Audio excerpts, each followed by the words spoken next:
నయనతార ఈ మధ్యన ఒక పోస్ట్ పెట్టడంతో బాగా సంచలనమైంది. అమ్మాయి ఏదో విడాకులు తీసుకోబోతుందని.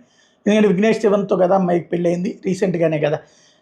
తెలివి తక్కువ వ్యక్తిని పెళ్లి చేసుకోవడం పొరపాటు, నీ భర్త తప్పులకి నువ్వు బాధ్యత వహించాల్సిన అవసరం లేదంటూ మొన్న ఒక ట్వీట్ చేసింది.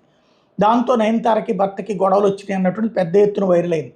100,000 ప్రచారం అయ్యేటప్పటికి అర్జెంటుగా ఆ ట్వీట్ తనే తొలగించడంతో వివాదమైంది. అది అట్లా ఉంచి దానికి ఏదన్నా వివరణ ఇచ్చి ఉంటే పోయిండేది. ఆ తొలగించేటప్పటికి మరింత వైరల్ అయింది.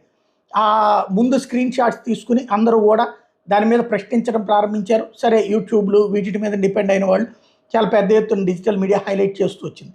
ఇప్పుడు దానికి ఆన్సర్గా ఒక కొత్త ఫోటోని షేర్ చేసుకొచ్చింది. అందులో తన భర్తతో కలిసి ఉన్నటువంటి ఫోటో ఒకటి షేర్ చేస్తూ అంటే విడాకులు ఏం తీసుకోవట్లేదు, మేము కలిసే ఉన్నాం అన్నటువంటి కాన్సెప్ట్ని ఇక్కడ ప్రొజెక్ట్ చేసుకొచ్చింది.